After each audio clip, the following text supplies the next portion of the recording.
Recording. All right. Yo, what's up, guys? This is Zute here. I'm playing PUBG New State, and one of the first things you're gonna want to figure out is the controls. So the controls here are very similar to PUBG Mobile, but there's a few things that are different about it.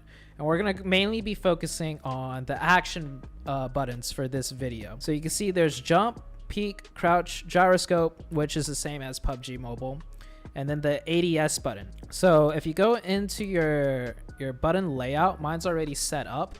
You'll notice some buttons don't show up on your screen depending on what you have set here on the action button. So let's start with the very first one. So for jump, let's set it to default. So my jump button on default, if you look on the bottom right, it's being highlighted right now. So it's jumping, right? So here I could jump over things and I could vault over things. But let's say you want to jump while you're next to this wall without vaulting over. It happens a lot. Let's say in an actual game, pretend there's a window here, or you're at a ledge and you want to jump shot the enemy, but you don't want to vault over. But you hit the jump button, and because you're next to a ledge, it vaults you over. So you can't like jump up and shoot the enemy if you're at a window or if you're at the balcony edge, right? Which gets people killed a lot. Also, the most common one that I forgot about is there's a wall here, right? And the enemy is on the other side of the wall, and you guys are trying to jump shot each other like this, right? And then you accidentally vault it and you're dead. One tip for that is you go to your control layout, and there's divide and swipe. Now, divide is in the PUBG Mobile version of the game. What divide does, you have your jump button now, and then if you look above the right side of the jump button, I also have a vault button. So now I could stand next to you here and jump as much as I want, and it will never vault me over. So I could jump and shoot people like this. Same with over here. I could jump all I want and it will never vault me over. The only time I will ever vault is if I hit the top right. You see that button lighting up right there? Now it's gonna vault. So that's pretty standard actually. But what's really cool in this game, there's a swipe function. So with swipe, your vault button is gone and all you have is your jump button. And if you just tap the button, no matter how fast you tap it, you will never vault. See, I'm tapping as much as I can, doesn't vault. But if I tap and then swipe up with it, I'm also pressing and holding down. So I press down and I'm holding, it turns into a vault button. So here, I just swipe up on my screen and it will vault me. I think that's really cool. Personally, for me, I will keep it on swipe because it changes two buttons down to one, so you have less buttons to worry about, but you can still easily control when you want to vault or when you want to jump. You shouldn't ever vault over a wall and get yourself killed with this tip. Number two, the peek button. So peek is just basically leaning. When you do none, you just don't have lean functions at all. Divide is the normal one right here. You can't really see it because I have my buttons pretty hidden, but you can see it light up. Those are my lead buttons. So what a New State has though, which is pretty dope, is also a swipe function. Now this swipe function, I put it in the middle of the screen. If I were to actually use swipe, I would not have it here obviously, but I don't think I'm going to use the swipe function here just because I'm so used to, you know, using my two lean buttons. But if you've never played this game before, or you're kind of new, or you want to try something new, I really like this swipe function. It's pretty dope. I might actually switch to it and give it a try. But what you do is you just swipe right and left to lean. So instead of having two buttons, you just have one button. And the less buttons on your screen, but you can still do everything, the better, in my opinion. For most traditional players that, you know, play with leans, I would recommend just put it on divide if you're already used to a regular lean function. Next, we got crouch. Now this is entirely new. A new aspect or a new function of the game is rolling. So when you have it on default, you see it lighting up. It's just the crouch button. If I double tap the crouch though, you see I could roll. So rolling is a new thing in this game. I don't know how useful it'll be. I can imagine in super close range fights, if you gotta like go from one cover to another, rolling might be the play, but it doesn't seem like you roll too far. So that might kind of screw you over. And when you're done rolling, your character stops moving for a little bit. I would recommend you do separate.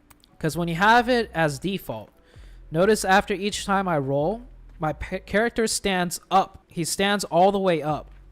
And if you're in a fight where you have like a small little cover like this, and you want to stay as low as possible, but you also want to roll, you don't want to end up standing up and exposing your head. And your character will stand up by default. So an easier way to fix this is you go to your controls, and for this one, you might want to do separate. Now, if you have separate, if you look at the bottom right, I have a dedicated roll button.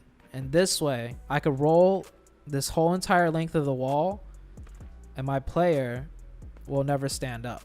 So he will never expose his head over the top. The only downside to this, though, is you have an extra button you need to worry about, right? You got to figure out where you want to keep your roll button and your crouch button, because it's going to be two separate buttons. All right, last but not least, let's see. Gyroscope, just like PUBG Mobile, you could play with no gyroscope. You could play with gyroscope only when you scope in, or you can always have gyroscope on. That's pretty similar. I will go over later the sensitivities. The sensitivities are quite different from PUBG Mobile. Your gyroscope sensitivity and your camera sensitivity are not the same. If you match exactly the same, it's going to feel very different. So gyroscope, I just keep always on because I'm a gyroscope player. And last but not least, the ADS button. So the ADS button is actually really cool. I just found out this feature myself. So first, let's do separate. So when you have it separated, you have your regular ADS. This is my top left, right? When I press it, it goes in.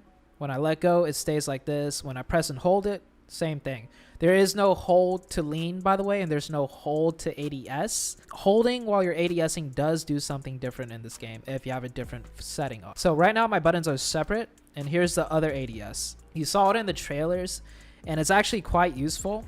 Let me demonstrate how much your recoil or your hip fire spread changes. So when you're hip firing someone, usually you're about, let's say, this distance, right?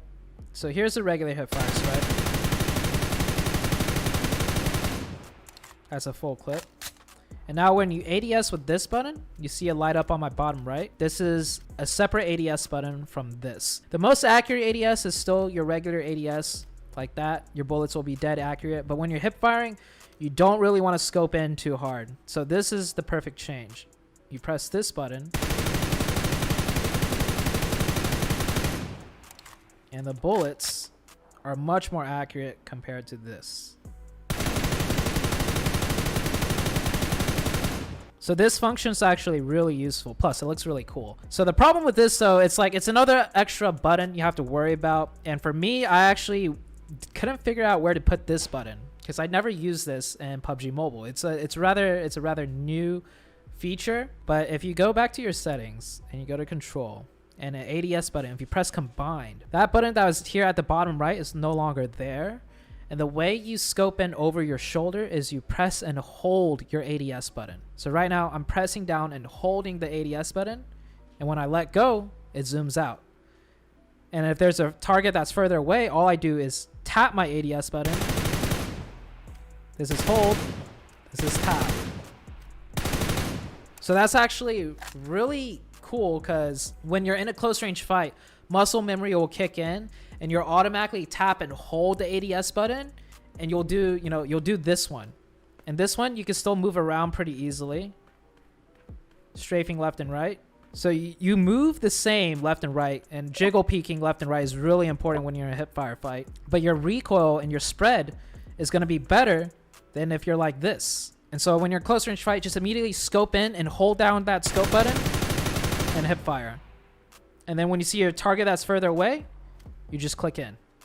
So I think, oh, I got some subs. Thank you guys for the subs. You guys are going to make it into the YouTube video probably because I don't know how to edit that out. But congrats. Thank you for the subs. You made it into the YouTube video. Yeah, so for ADS button, highly recommend you do combined and just muscle memory that down. And actually, it was Gorilla Gaming. Gorilla Gaming, you're in my settings video. Thank you for the 10 gifted tier 1 subs. A total of 161 gifted subs. But that's it for the controls. I covered everything here. Camera rotation. This one I just always keep disabled. Yeah, that's it. I hope this video helps you guys out, answer some questions. And honestly, I think if you do the way I have my settings set up, it'll help out. You'll definitely gain some advantages. So until next time, make sure you hit like, make sure you hit subscribe, And I still got the notice for the subs coming in. So if you're watching on YouTube, make sure you also subscribe to me, which I already said. And yeah, that's it. Peace. I'll see you guys next week. I might have some heavy days, but fuck love. Had a rack to wait. The stage tug. Yeah, my money hibernates. I'm vest up.